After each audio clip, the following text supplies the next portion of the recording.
Welcome to Flat Earth Debate Live. I'm your host, Nathan Oakley, and if you are new to this channel, or you've not done so already, then be sure to subscribe, hit the bell notification icon, and join button if you'd like to become a Nathan Oakley 1980 channel member and keep up to date with the Flat Earth Debate. If you would like to support the channel, there is a super chat that runs alongside each of these shows while they are live, and there's also a PayPal, Patreon, and crypto link in the info box below the video. Most importantly, if you'd like to join the discussion, simply mute the page you are currently watching, then click the link in the info box below this video to join the panel and express your views on the nature of Earth. If you do join, please don't swear. If you do, you'll be ejected. And if you are, please don't try to rejoin the stream using sock accounts. You'll be warmly welcomed back on the next stream. Please also share the show on social media. Sharing the show obviously increases the live audience, but this in turn increases the chances of a more diverse panel, so please share the show on Facebook and Twitter. Now, we are joined by Arwin, 10th Man. I think that's Brian's Logic trying to join. Yes, it is. Neil, Refracted Curvature. Don't think I missed anybody. And a whole bunch of people in Discord. So welcome, one and all. Yeah. Let's get it going, baby. Hello. Good afternoon. Good morning. Good morning, good afternoon, welcome wherever you may be. I'm going to get us rocking and rolling with the housekeeping, and I'm hoping that maybe anybody's actually on a mic, not out and about on the road. 10th, I'm looking at you. Can carry on with the housekeeping just so I can get a drink. So, although I have been sat in front of this computer for the last hour, there's only about a 3-minute pre-show because the computer's dying on its arse. And I've just managed to cobble it back together and get it working and get it actually functioning for the show, which I'm pleased with. But yeah, I need a drink. I'm absolutely frazzled. So, any evidence of a physical geometric sphere-edge horizon, formerly known as the curve of the Earth? Negative. We have the black one. I've never seen it. Well, it exists in the model, but then again, the model is really based off a flat plane. So, Well, ships are supposed to be. Go on. The Greeks knew it couldn't be curved. Well, they measured it flat. They were measuring flat angles back then. Yeah. Right angle triangles. I mean, it does speak to either their flat-out stupidity or their understanding that what they were doing was measuring a flat plane, because that's precisely what they were doing. In fact, all the instruments for navigation that were used for astronomy in that genre were all angle measuring devices. So there was nothing, because you can't have anything that could measure an angle from a curved baseline. So all you have to do is go back to the tools at whichever century that you want to research, whether it's the Jacob staff, the back staff, the cross staff, the octant, the quadrant, the astrolabe. It's all going to lead to angle measuring devices which need a baseline. Well, you can't do any astronomy of any kind without using angles and the celestial sphere model. So flat Earth. But if you want to know if there's any evidence of a geometric horizon, Wolfie supposedly has filmed the geometric horizon. Oh, really? In his recent video. Yeah. Now, it's just the same rubbish as him and all the rest of them were pumping out for years. And they stopped pumping it out after 2020 because, they started claiming the horizon was not geometric. But he has a video out now, and he's claiming that it's Earth curve, which means he's claiming a geometric horizon. What a twat. Oh, dear. Wait a minute, that's nothing new. They've always said there was Earth curve, except you could never see it. Yeah, well... Not expected to see. Yeah, but now you can. Yeah, but No. As soon as one of them refers to the curve calculator, then they're claiming a geometric horizon. And every one of them refer to that. Because there is no refracted horizon nonsense in the curve calculator. There is only a geometric horizon. So Yeah, that's true. So can you reestablish what he actually said a little bit more clear then? Yeah, he claimed he was filming our curve. He was filming Earth curve. Yeah, filming our curve. Now,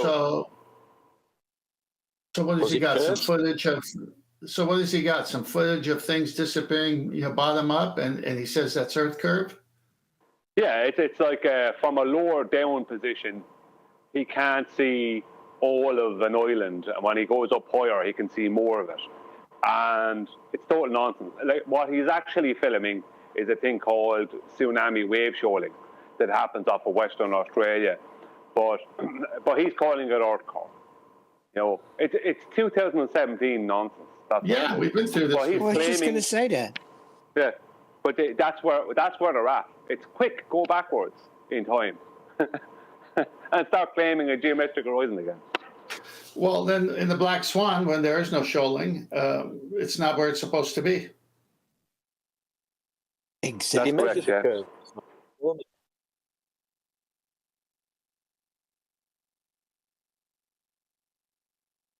You can do a bit more housekeeping? 10th? Any chance you can? Yeah, that's fine. I could go over it. Any evidence of Earth radius, the R value? Nah. It only exists in Black the Swan math again. that was originally derived from a flat plane. Discord, you had something to say? You're going to need a flat plane in order to get the radius from. Any more? Anybody? Well, it was measured I can flat. get the radius to my snooker table. No flat plane, no radius. What- It's what that did he say? simple. No flat plane, no radius. All right, Brian, you were trying to say something. Yeah, there was two of them measured. The dual radii, both radii were measured, and they were measured off a flat plane. You want to go into that a little bit? Well, elevation angles to Polaris. You see, the globe, it has to match the sky. It has to match what we see in the sky. So elevation angles to Polaris was the reason. Like they used elevation angles to Polaris to gain the polar radius, and off of that, then they had to. The equatorial radius had to be what that was, because they had no choice, because to make the angles to Polaris work in the way they wanted it to work meant that the polar and equatorial radii had to be what they were, or what they claimed to be. So the angle measurements were based on how Polaris, it would be at 90 degrees, their zenith, if they were directly under it. And as they moved away from it, it would be lowering in the sky due to perspective and eventually hit zero. And that's a full 90, correct? Yes, exactly, yes. And they based their polar radius off of that. But because of the way it has to work, I can only give a certain explanation here, because I can't show it. I'm not in a position to show it. But it has to match what they see in the sky. And the only way to make it match is to have a dual radii. That's the polar radius be what it has to be. And because that has to be what it has to be, that means the equatorial radius has to be what that has to be.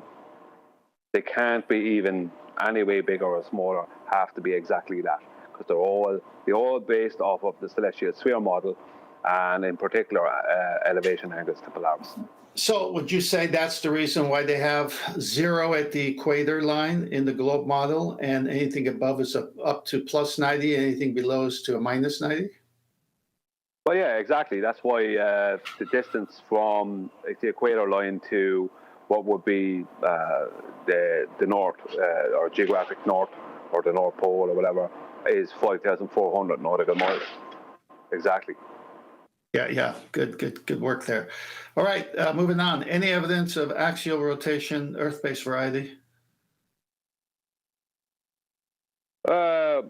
Well, you have people like Wolfie 6020 who was claiming to make corrections for a Coriolis effect that is purely a visual effect from the surface of Earth. So, no, there's no evidence. I whatsoever. heard a Glober one time declare that he had to correct his steering wheel for Coriolis deviation. Yeah, that's Bob the Science Guy. Yeah, but he's on the ground. I'm going to need art for that. Very good. So it's a not actual deflection, right, that he's correcting for? Yeah, and you can't correct for it while you're driving on the ground. You're not in a separate reference frame. You can't correct for an optical illusion. Yeah, but if you're on the ground, you're connected to the earth. It wouldn't matter how fast the earth or how much the earth was or wasn't spinning. It wouldn't matter. You would not observe the Coriolis effect. It would be nothing to... there'd be no observation anyway in the first place. And secondly, you don't have to correct for an apparent deflection. Win. What car was it? A Toyota Coriolis? Good one. Yeah, Good Toyota one. Coriolis. There we go. The SE model. The SE, the luxury model, yeah. All right. Yeah, but hold on a second. But Coriolis is real, just not Earth-based Coriolis, correct? Or the effect is real. It's just we don't observe it from the surface of Earth because we're not rotating. All right. Any scientific evidence of gravity? Now, this is one I got to tell you a story about because I had Nathan's show playing yesterday. I didn't realize that I had my headphones on, but I didn't realize it was coming through the Bluetooth on the car. And my son Jacob had a meltdown. Gravity is real. Just because we can't prove it or we can't do anything with it, nobody can explain it, it's because it's God. It's God that's gravity. He was losing his mind, and I was like saying, Jacob, relax. I'm tired of this. I really felt bad for him. They just went over so many things I couldn't even deal with them. Celestial navigation is done from the stars. You don't need the earth. What's wrong with you people? Does he realize he sounds very religious? It's exactly the only thing I said. I said, Jacob, you sound like a zealot right now. He will not look at any information that Tent Man has put out. He won't listen to any show, but he wants to speak on it. So I felt bad for him. This is going back to last week's show and previous, where they're trying to make the ether something equally unseen, unprovable, and it's this they call it Newman, the divine energy. They can't prove it, so they got to make up things. Correct. That's exactly what I was thinking. Ether to the flat earthers is like refraction to the ballers. So the flat earthers just wanted the ether. Brian, you were going to say something? No, just that gravity is basically... One moment. Anyone else? Well, he's gravity is sorry about that. Gravity would mean that everything is going down. Everything is not going down. So then you have to add in that gravity was causing buoyancy, which is the rubbish. Buoyancy is Archimedes' principle, right? So they had to steal. They had to hijack buoyancy to add it into their everything going down model because everything is not going down. Do you know what I mean? So there's a medium. Going down where, Brian? Going down where in their model? Well, in their model, everything is going into in the model. Well, it's all convoluted because it's all old gravity. It's not gravity anymore, is it? But old gravity, let's call it. Everything was supposedly being pulled towards the center of a globe in their model. But then some things weren't. So that meant they had to hijack Archimedes' principle. It's total nonsense. So when you say old gravity, why are they speaking like it's alive again? Which is, what is gravity? Define gravity in their current model. In the current model, gravity is an effect caused by the uneven distribution of mass curving space and time. Okay, let me ask you a question with that. So does that mean that they're saying that's what keeps people on Earth, or is this the old gravity that they're saying keeps people on Earth? Because that's what my son was saying yesterday. No, the people on Earth thing has nothing to do with Einstein's relativity. There is no weight involved in that. Gravity has nothing to do with weight in that model.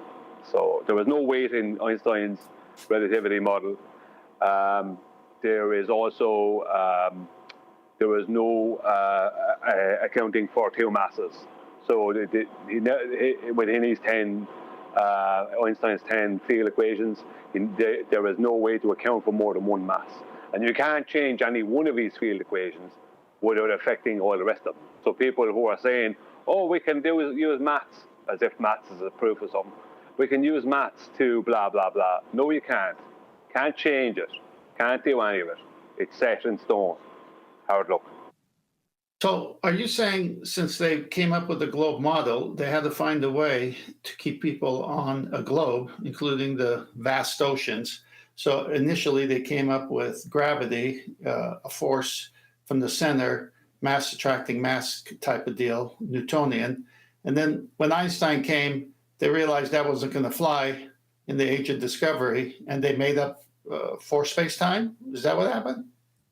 Well, Einstein knew they couldn't prove all that rubbish that they were spouting about. He knew that couldn't be proven. He knew how easily it was to be like things weigh more in a vacuum. So there's a problem there. Do you know what I mean?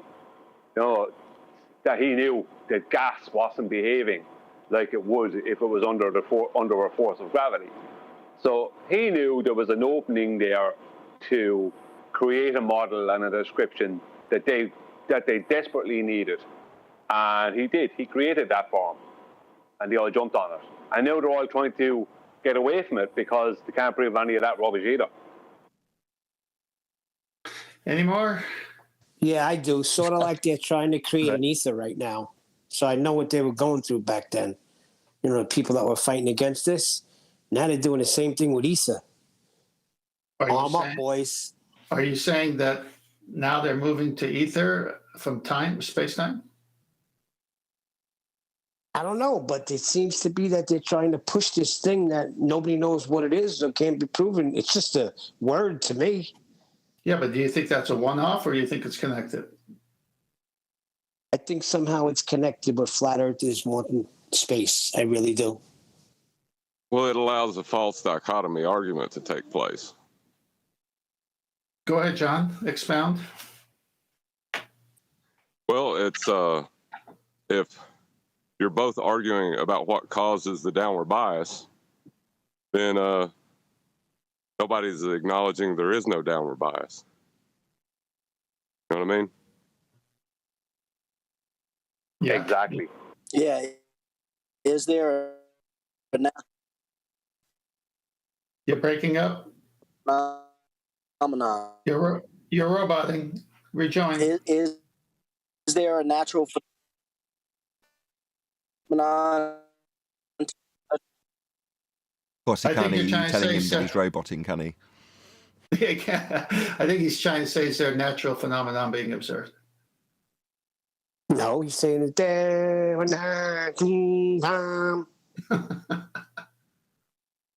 Yeah, he's saying All there right. is no scientific proof of gravity. There is no observed phenomenon. I think a All lot right. of your average Joes as well. I asked a family member the other day, why aren't the clouds being pulled down to the Earth by gravity?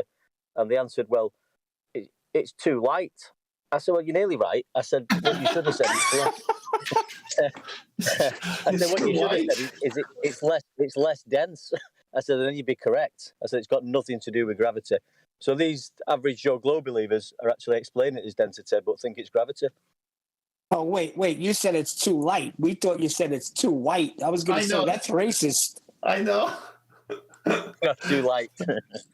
That was funny. All right. Any single viable hypothesis from any of the fields of cosmology, astronomy, or astrophysics? Pseudoscience.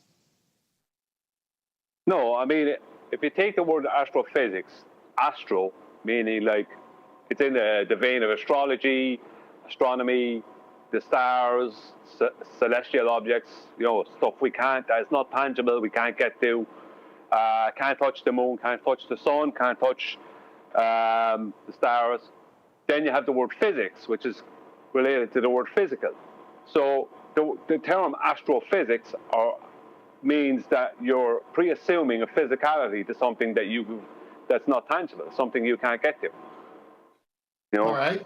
So when the question is formatted any single viable hypothesis from any of the fields, why would that word hypothesis be a key word?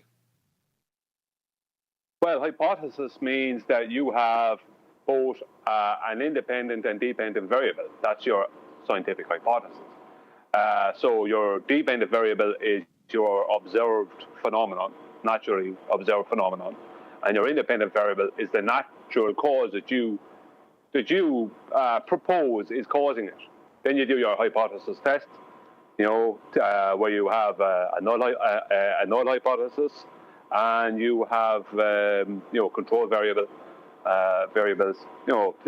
So you test your hypothesis, but they can't create a hypothesis because they can only observe a phenomenon, and that's it. So no, the answer is no, can't. They don't have one, and they're not going to have one. So they can't manipulate the independent variable because they can't get past the observation after that, because they can't make it change or stop to see if that's what's causing the effect, correct? Well, what is any of their independent variables? What could any of them be? Well, all they have is observation, correct? Yeah, same as I have and you have. They might have better ones because they have better telescopes, but I look up at the same things they look up at. They get no closer to it than I do. Well, when Anthony took the egg and put it in the medium of water and then added salt, he was able to vary and manipulate. These guys can't do that with the stars, correct? Yeah, you can't do that. They're not tangible, and it's an oxymoron, the term astrophysics. Because it's a begging question, because you're pre-assuming the outcome. You're pre-assuming that there's a physicality to things that you can't touch and can't get to. So when they talk about black holes and dark matter, are they just making this stuff up or what? Pseudoscience. Yeah, they're just making it up. So how else would you do? If you can't get to it, you can't touch it, you can't manipulate your independent variable, whatever the hell that would be, then you have to just make it up. That's all you can do. The difference is some of them will admit it, but on the whole, they still call it science when it's not. It's making stuff up. All right. I had one guy say to me, "Well, what are we supposed to do? Stop? Isn't science supposed to progress?" Yeah, but it progresses, but not outside of the method. Well, if you're building a house on a sand, and it just keeps sinking, do you want to keep building onto the house? Nope. It sure wouldn't make sense. I was going to say something about the phenomenon, though. Like, Go ahead. how maybe they can observe something happening, but how are they going to describe it? Because their description is going to immediately invalidate any hypothesis they try to formulate, because they're going to put an R value in it. If anything, they're just like, it's like fantasy, isn't it? It's like almost they've told themselves that this is definitely true, and now they can fantasize about all these possibilities. So they're sitting there just basically playing with themselves with fantasy with all this stuff. That's basically like just because they're so arrogant, they know that what they're seeing is supposed to be what they are. Now they can fantasize about all these magical things, that these little pixels that change. One little pixel, apparently that means that it's moved so much fucking. I remember listening to some astrophysicist on about, he looked at looking into deep space, and they can tell by the one displacement of a pixel that it moves so many hundreds of thousands of miles and stuff like that. And to me, it sounds absurd, but they swear that they can break down the data and give you these answers. Hey, Tommy, good morning. Good to have you. But that's just observation. Tommy is correct. It's like, as I said, astrophysics. It's an oxymoron, because, and it's begging a question. It's because they're just going along with things they're making up, because astrophysics, the physicality of what? What is it that you're claiming has physicality? Things you can't get, they can't touch. You know, so you look straight past all that and go straight into anything what's in the astro. Just saying that word makes anything in the astro physical, pretty much. Quick shout out to Godzilla37. He says, well, it was a good 5-year run, but it's time to shut it down. Tim's in the chat and has proven the globe. It's all over. Thank you for the super chat, Godzilla.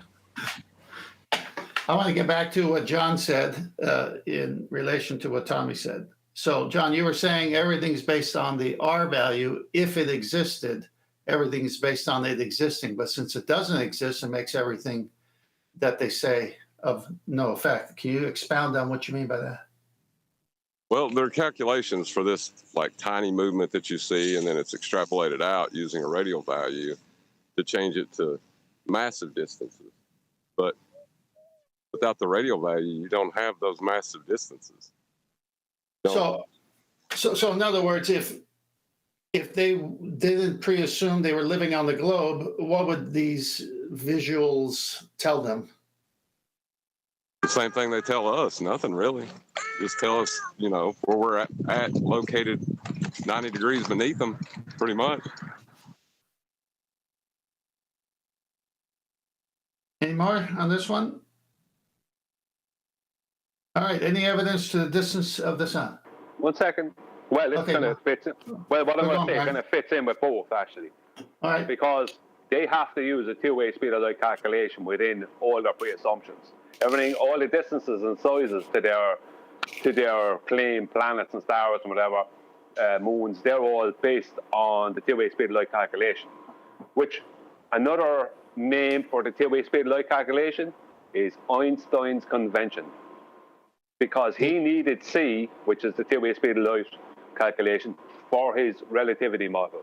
Now, he does use it in E equals mc squared, and that does have some relevance, but not obviously the mass part or the speed of light part. But the point is that they're using a calculation that's based on a belief that they need, a calculation they need to have, and that's all it is. It's only a convention. You can divide that by 1632, and you won't know any difference in the real world. The only thing it changes outside of the real, it doesn't change anything in the real world. Anything we use, radar, LiDAR, speed guns for police, any of that stuff, none of that changes. Not, you know, Wi-Fi, nothing changes. The only thing that changes is the sizes and distances of stuff in the heliocentric model, including the sun. I had a guy tell me that he has video of clouds being behind the sun.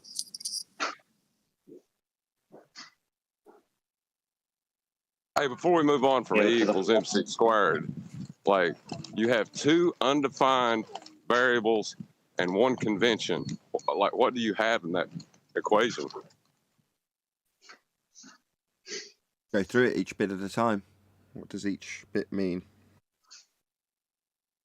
You got problems in your model, that's what it means. So for example, Einstein, right, superseded Newtonian because Newtonian recognized that you needed an infinite universe, which was problematic, which gave rise to Olber's paradox, which disproved it. Newton himself recognized this, why he dismissed his theory. Then you got Einstein, which needs an ever-expanding universe, right? The problem is that it's not matching the equations because of the speed of light problem. So what do? In the back talk of their mind, certain physicists have said, well, maybe the speed of light is problematic. So they need the speed of light to explain away Newton to Einstein, but at the same time, they're saying maybe we have to throw Einstein out to explain this. But simultaneously, you got globe believers saying Newton and Einstein are both true simultaneously, even though they contradict each other. It'd be a lot easier, wouldn't it? The confidence that these globers have, like they scream out, "Where's your model? Where's your model?" At the same time, not having a model, like everything they say, even like when they try to answer gas pressure out of a container, the question's set up for you to fail. So it's not the answer is to bring you to a conclusion that it can't be done. Tommy, they're using your model. They're using your model, man. That's where our model is. They're using it. It's not even a model. Yeah. It's a map, flat map on a. You got to on a globe. explain that to him. Oh, he knows. It's just, Yeah, I the can't be globe arsed. is based on a flat Earth. All the globe Everything they radiuses. do, everything the Glober does is completely contradictory to what they're saying. Like the moment they open the maps, it's just complete hypocrisy.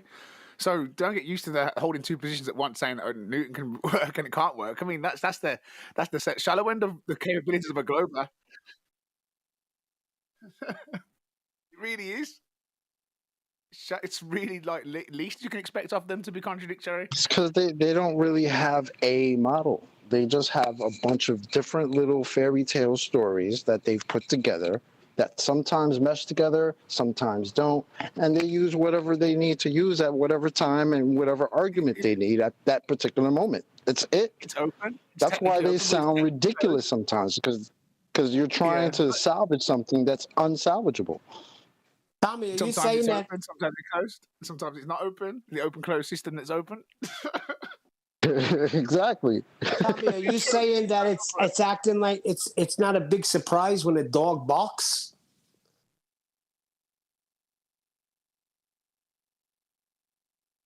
What do you mean? Well, they lie. They contradict. So don't be surprised. It's like acting surprised at a dog barking. A dog barks. Globers contradict and tell lies. Well, obviously, That's what I'm saying. Globers are just prone to be every time they open their mouth. It's a contradiction. You know, it's painful to have a conversation with them. So knowing they hold in Newton's positions that mass is actually attracting mass, and then you've got Einstein, which contradicts you, saying that the effects of gravitation due to the displacement around it. You know, basically insinuating that there's no such thing as nothingness. That even the absence of something is fabric of space time. It literally says it's a physical thing in the first place, isn't it? So. Yeah, both of them are both like contradictory, but they explain things of what they observe in the world, and that's why they say, well, look, things fall, I drop something, it drops to the floor, therefore Newton's laws are true, or gravitation is true. And that's what they can't. That's their evidence that they can see it and they can feel it, and that's what convinces them in their head. But that's completely minding out what things the other things that go up in the air, and not looking at it objectively and isolating it properly in their minds. Tommy, let me ask you a question. Hey, Tommy, when they say give us a model, are they under the assumption that they've actually provided us a true model of their globe? Well, that's what you guys have discovered, that even their model that they're saying, like Google Earth, isn't actually a model. It's actually just a description of reality, which is all levels up flat. So, like, it looks like it's on a ball when you zoom into it, but it's not. And you guys discovered that, and I would never have known that if I never watched this show. Right. Well, they contradict themselves because they don't understand what they're saying. They when one of them says an object falls down due to a force of gravity, and that's okay at the local level, and Einstein's relativity doesn't take hold until you're talking about the bigger scale out in outer space. This is what the rubbish they try to come up with, because they don't know the difference between the two. They don't know their own model. Einstein basically changed the whole heliocentric model around, and these people don't know it. Right? If they knew anything, they would know that Einstein did state or did refer to the object appearing to fall to the floor. And what he stated was that the floor, the ground, the earth, is actually rising up at 9.8 m2 meters per 9.8 m2 towards the object. The object is in a state of free fall, but it's the ground, the surface of Earth, that comes up to meet the object, not the object that goes down to meet the ground. But he also stated within his relativity model that the reason the object ever goes or appears to go to the ground, because it's only appearing to go, it's an apparent thing if you go by his description, is due, and the reason it is it's just one second, Tommy. Hold on, Tommy. Just one second. This is the part, the second part. It's because it's due to time dilation. It's that the ground is in the object's future. Now, that has absolutely nothing to do with a force attracting or pulling something to the center of anything. So they don't know what they're talking about. It's absolutely crazy. And like at this point, you can basically say anything, and as long as you put a fucking couple of equations behind it, it can fucking make sense somehow. And it's just hilarious that people just go, "Oh well, look, it calculates, therefore it's true," not knowing that maths is like one of the most tricky sort of like truth-telling liars. Like because maths, you can calculate a lot of different numbers into different things, and they have like little patterns and relationships that like one little value can change everything. And then you're putting in these formulas that you have no idea what they're doing to the numbers. And then you're saying, yeah, right, that's refracted light, or that's this and that's that. And you're describing certain behaviors to certain characteristics on the data. And you could be coming up with the wrong answers, but thinking of the right ones because the numbers are correct.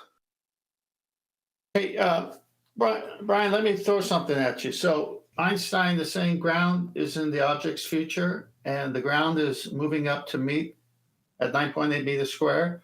On their globe pseudo model, how does that work, northern and southern hemisphere? Well, that would be Einstein's equivalence principle comes into play there, where it's they get out of that. They get out of the fact that they're on a globe and that that's supposed to be basically expanding out at all times to meet all falling objects, kind of stuff. That's a very basic version of it. True, with the equivalence principle, which states that that it's a mathematical way out. It's a mathematical way out of that. There's another part of it where they state that that space-time is moving in towards the Earth, and so that kind of stops the Earth from the globe Earth from expanding out the way. There's no real clarity on it because it's all total and utter nonsense.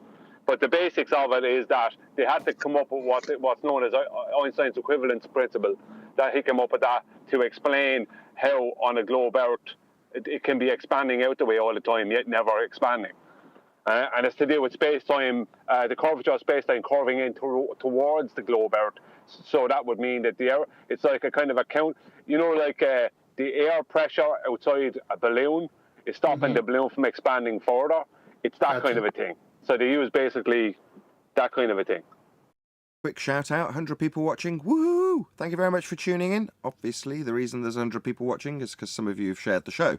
So, first of all, a warm welcome to all of you who've joined, but if you haven't already, please share the show. Really appreciate you who have done it already.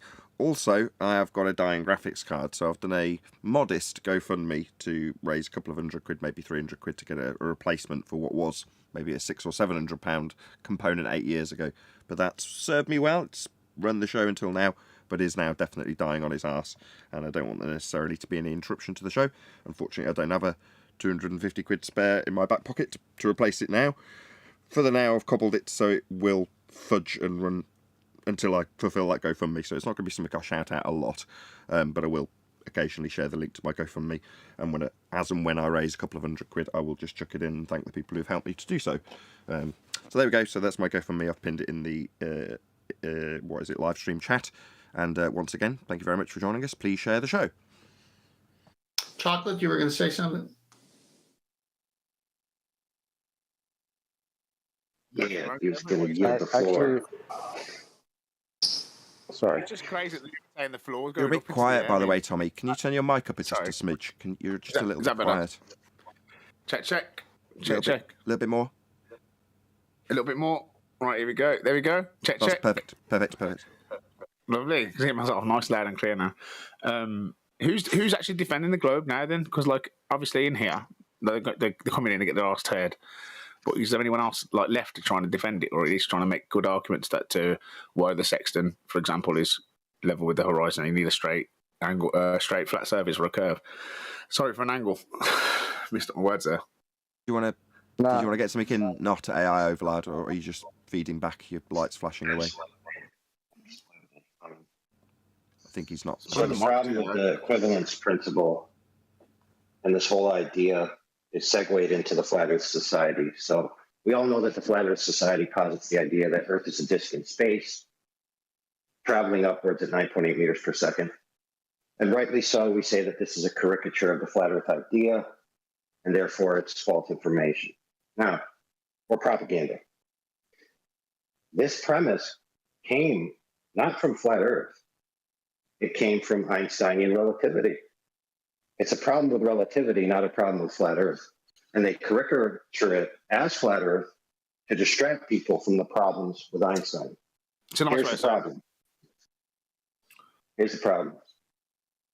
If something's accelerating downwards by a force and it meets an object and it's being accelerated by said force, eventually acceleration in the mathematics will cause its force to increase, applied, right? Because it's accelerating, therefore it's constantly accelerating, therefore it's constantly increasing its force. Therefore, in order for it to stop, the object that it hits must be accelerating in the opposite direction with an equivalent amount of force to meet it. Now, anyone with common sense is going to say, wait a minute, that doesn't sound right. You're telling me that an object standing still is actually accelerating upwards at 9.8 meters per second to counter the object standing still that's falling, accelerating downwards at 9.8 meters per second? So you see how this is a nonsense idea within Einsteinian relativity, and they want to pawn it off on stupid flat earthers to make the idea, which is a stupid idea, be attributed to flat earthers rather than the greatest genius of all time, Mr. Einstein himself. Yeah, that's insane. That is. It's a sleight of hand, really, isn't it? And this is how tricky and slippery the slope is. We have to be really like. That's why the words mean things, and you have to like formulate your arguments properly. I hear people being stopped on things that they're saying, and rather than just admitting what they're saying doesn't make sense by definition, they try to make a problem with the person who's putting out that. And that's what we get a lot of as well.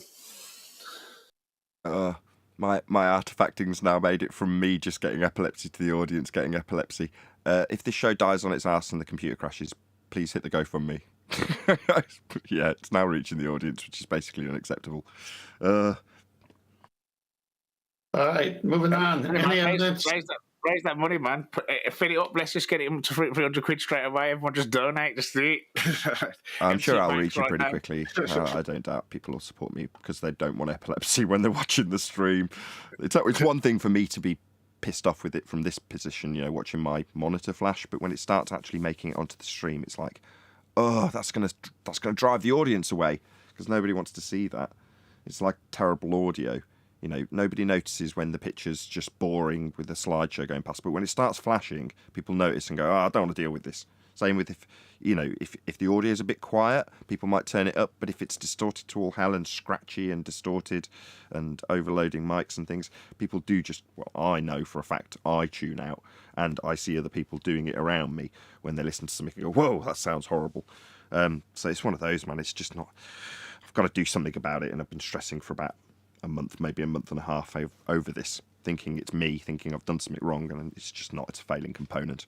I bashed the fans up to full, and it solved it for like 10 minutes. I was like, yeah, just leave the fans on full. Yeah, I can hear it, and hopefully it's not making it through to the recording, but at least it works. But even now with the fans on full, it's still dying. I'm like, oh, God, please, just stay long enough for the live show. We've only got 15 minutes left, so hopefully it'll not die before the live show ends. Any evidence of graphic card going? I'm sorry. Any evidence of self-perpetuating molten iron core at the center of a presupposed spherical Earth? You can read off of that. Hold on. The fact that Nathan's graphic card is on the fritz, if you apply some math to that, you can prove a molten iron core. I'm not sure why it's not cooling down if it's going up at 9.8 meters squared. I did use that sort of similar example when I was talking about, I think I used my CPU as opposed to GPU, but I was like, well, my clock speed goes up and down on my CPU, and it's a man-made gizmo. Now, admittedly, that example isn't great because it's supposed to do that. But with the example of, say, a man-made gizmo like a gyroscope, they're saying, wow, it shouldn't be drifting. It should just be maintaining rigidity in space. The cage is drifting around it at 15 degrees an hour. What's going on? It's like, crap gyro. It's just a man-made gyro.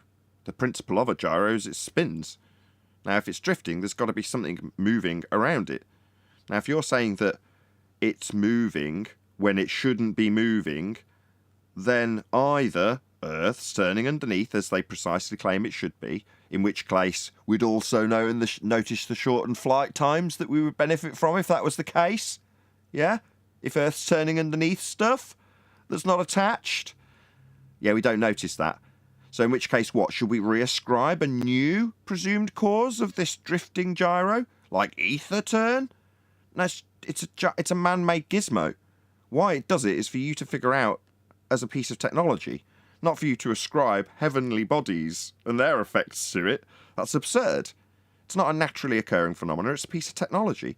Likewise, my CPU going up and down in clock speed, although it's not deviating from its actual designed processes, is still something that I could say, well, it's doing something I don't understand.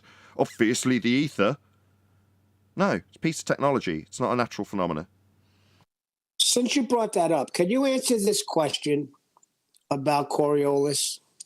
Two people on the globe model at different latitudes, same non-inertial frame, claimed Coriolis in parentheses. Coriolis doesn't need to leave the ground, as I have showed.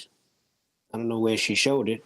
What? I think she's got a misconception on Coriolis. This is Reggie 00000. Doesn't have to leave the ground.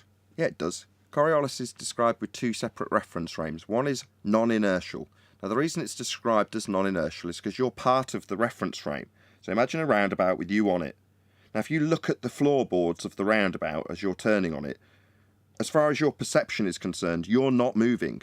The ground you're standing on, the roundabout, as it turns, from your perception looking at the roundabout you're standing on, the rail that you're holding, the footing that you've got, none of that's moving.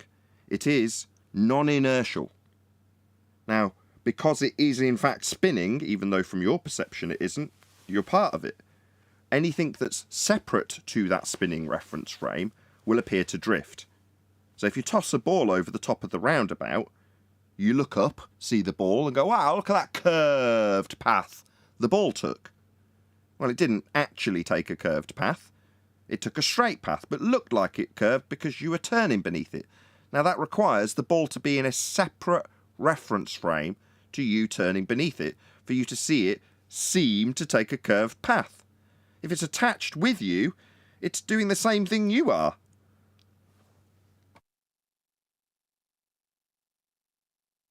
Sounds like just like another okey doke to try to fool people who don't really understand Coriolis to say, oh, well, look, this ball is on the same reference frame that I'm on, so look, there's no apparent drift, so that's why we don't see drift. Even though Exactly. we all know you gotta have the object be in a different reference frame. It's an okey doke. Holy Come on, shit, Chocolate. somebody's already donated £250 to my GoFundMe. Nice. Awesome. Shout out to awesome. Jamal Hicks, who within 10 minutes of me starting the GoFundMe has mean that I can order a GPU from Amazon as soon as the show's ended. Thank you so much. Really, really appreciate it. People enjoy this show, Nathan. Is it a coincidence that at this time, that's when Simon Dan Clown shows up on your pictures? Wait, whose reference frames did I ruin? Synchronicity, baby. Well, that's a very good point. I mean, that requires some explanation. So why would Simon Dan be telling me that my reference frames are ruined? Well, I'll tell you why. Because I understand them and can explain them. Therefore, he ascribes them to me like they're mine. I understand and can explain the globe's claim of a real effect that we can induce on a roundabout called Coriolis. That effect we can induce on a roundabout called Coriolis with two reference frames is claimed to occur on globe Earth. Well, if it's claimed to occur, we would see it occur. So what do we do as flat earthers? Well, we point out that it doesn't occur.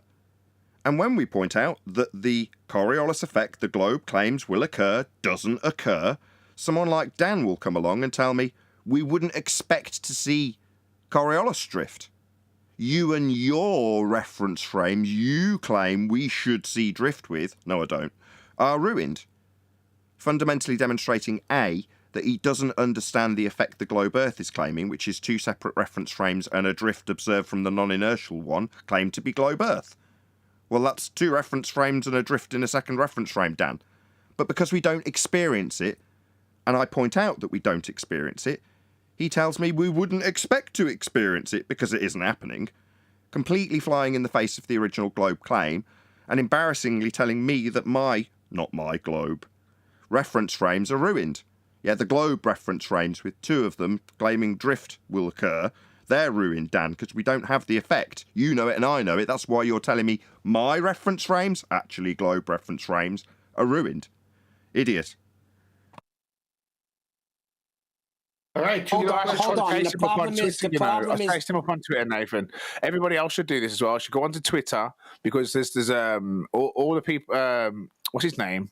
Simon Dan, and what's the other guy's name? Katz and all that. They're on Twitter, and they tweet that. Like they tweeted out, "Oh, your reference range is ruined." And I noticed this argument, and he says, "Can anyone ask me a question?" I'll reply, and I replied to one of his requests, asking him to address that crucial point between your proposition to whose reference frames are they? Now we know that they're his reference frames, so you've made that quite clear, Nathan, and I know. But it's still like he refuses to debate, but then sits on a big, massive account from doing literally just mocking people like yourself who get. How's he got 400,000 followers or whatever his millions? I don't even know how much he's got now. I haven't checked since the last checked, but somebody to come on the team and just mock people that have actually discovered a lot of things, such as Nathan and QE, and to go so known, and then so that means Nathan's known everywhere because he's all over everyone's profile, and there's hundreds of thousands of people all sitting there laughing at the things. But it's literally his own argument there. His reference frames. It's just crazy that nobody can pick this up. It's insane that nobody's managed to, like, a bunch of people haven't gone here. Can we see what he means with his reference frames? Yeah, you want about your own here, mate? Because it's absurd that they still managed to everybody's been observing this and still can't get it around their heads. It's mad. It's a crazy world. Because they don't understand. Listen, they don't understand it. It's happening in chat right now. Listen, Rachie says putting a rolling ball on a merry-go-round proves it wrong. Sorry, say again. Putting a ball on a merry-go-round. Rolling it. That's not one throwing reference frame. That's what I'm saying. They're not understanding it.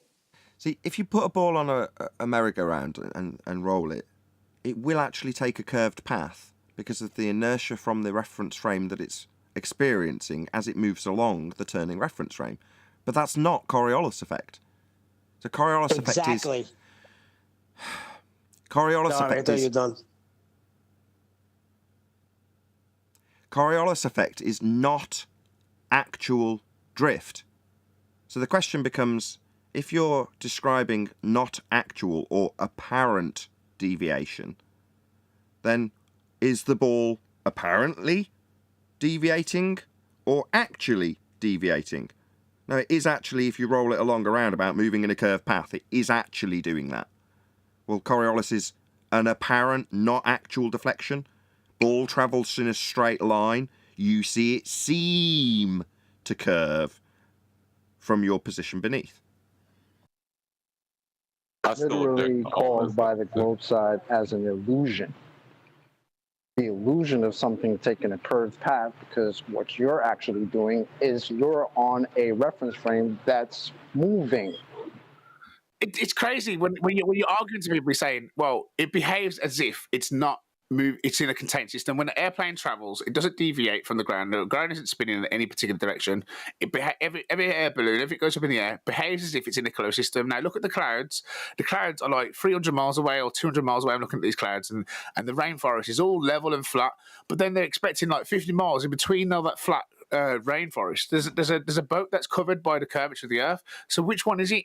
So I'm looking at hundreds of miles of flat clouds, and then you're telling me boats are disappearing for halfway between that, who's the curvature. Now, if it was level with the floor, like the gravitational effects that you're saying, we should see the curve that the boat's gone over in the clouds, but we don't see that. We just see the clouds converge into the horizon like the sun and everything else does. So, there's a few things that could be one way, and we see in a complete different way. John, you were going to say something? Yeah, I was going to say, before you can assert a non-inertial turning reference frame, you're going to need to have an axis of rotation. Well, that's been debunked. Like, everything's moot after that.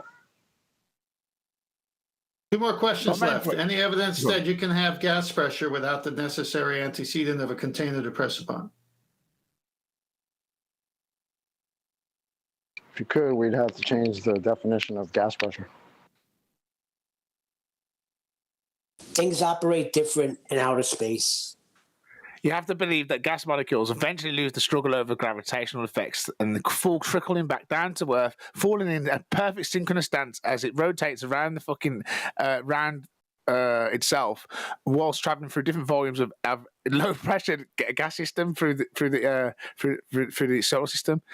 Will spin on its axis, and while this is happening, the air is stuck to the ball like it's in a container when it's behaving exactly like it's contained, but it isn't. It's actually open.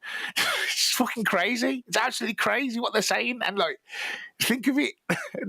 They're flying in their spaceship is a flying open gas pressure open container thing. It literally is the one thing that it can't be proven or demonstrated, and that's their entire flying spinning ball, their spaceship ball. An open gas pressurized system that spins with air around it in a perfect synchronous as the Earth rotation, giving it the illusion that nothing is moving inside it. You know, there's no gas molecules flicking off because of the centrifugal forces of the rotation of the Earth into space. No, there's none of that happening. It's just like, you know, it trickles back down. Gravity pulls it back. Super gravity, just when you need it most, just where we can't see it, where it's high up in the atmosphere for 80 miles, where you can't detect it or see it. You have to believe that it comes back down. You have to believe. Fucking crazy people. Tommy, not Professor Dave says that they have mathematical equations that prove all of this. He told that to what's his name, David Weiss. So mathematical equations prove something. A molecule in motion remains in motion unless acted by an external force. Now, gravity is not an external force. So apparently, it's always at play. So if it's always at play, and then all of a sudden you counteract that force by putting a molecule in motion against that force, it's always in play. Fundamentally, there is no external force at play here. So the gas molecule should just travel out into space, and entropy should increase, and we should have no atmosphere. But for some reason, we've got an atmosphere, so it's only right to consume that, you know, we've got containment, especially because we've got gas pressure, because it's the only logical conclusion to come to. Anything else is insanity. Tommy, it gets worse. They say gas pressure, they say gravity's not a force at all. Before you go on, when was an object in motion stays in motion indefinitely until it's acted on by an outside force been proven?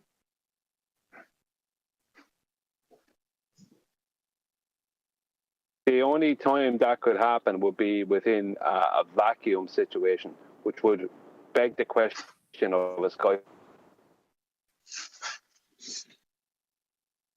Yeah, but my point is this.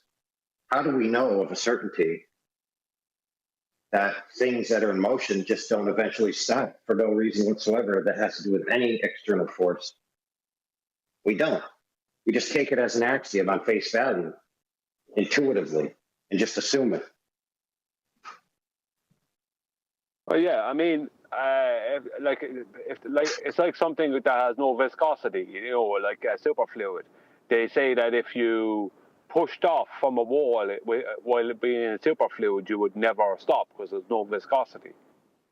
You know, a vacuum would be similar, where there'd be no friction, as they put it. There's no gas to slow you down. There's no, you know, that's what they try and say. But there's no way of proving this. It's just kind of like that's just the basis of what they say, you know. Hang on, Brian. I was told we have solar winds. Yeah. You see, look, I mean, we have solid gas clouds or gas giants. You know, this is what the kind of rubbish they're trying to tell us. Solid gas giants. You know, it's the people who make up this stuff and follow it. They never refer to other parts of their model. It's solid gas giant. Yeah, that's true, isn't it? That's what they say. Solid. They say the sun is.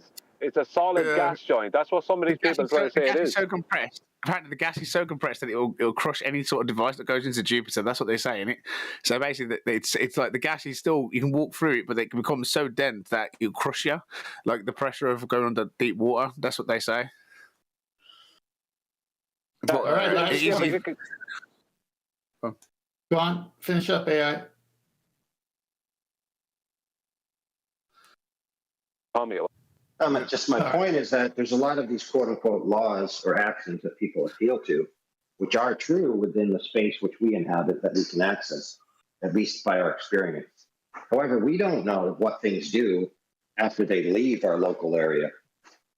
We have no idea. And so what they're trying to do is say what happens here happens everywhere because we need a unified theory of the universe.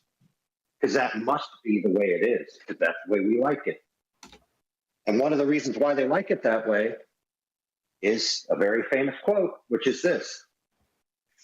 It's not that science forces us to create an apparatus of the phenomenal world that focuses on materialistic explanations alone. We are a priori committed to this philosophy because we cannot allow a divine foot in the door. So yes, the majority of these axioms were based on philosophical choices, not science. Okay, last question. Any evidence you can have a curved baseline while acquiring an elevation angle? Define an angle again. Two straight lines meeting at a common point, creating a vertex. So straight lines then, not curved lines. Yeah, by definition. Oh, okay. So then no. It's a level. It's a level, not curved and straight. Straight level. straight level curve. Okay, it's a straight level curve. I mean, is this the part when a glober shows up and tells us there's no such things as straight lines? Is that where we're at, or what? Any globers in here? With that, I'm going to say if you are watching this on either Nathan Oakley 1980 or Nathan Oakley Premiering Streams, then stay tuned as there will be an after show to follow. Unfortunately, if you are watching this live, this is where we bid you farewell. So, a huge, massive, enormous thank you to the guy who smashed the GoFundMe link. I'm just about to order a £300 graphics card, which has elated me, so I won't be getting epilepsy whilst doing these intros, outros, and running the live show. So, a massive thank you to you. And, of course, another massive thank you to all of you who smashed the super chat, liked, commented, shared, subscribed, joined as a member, and all that good stuff. Once again, stay tuned if you're watching on either Premiering Stream. I've been Nathan Oakley, and I will see you all in the next video.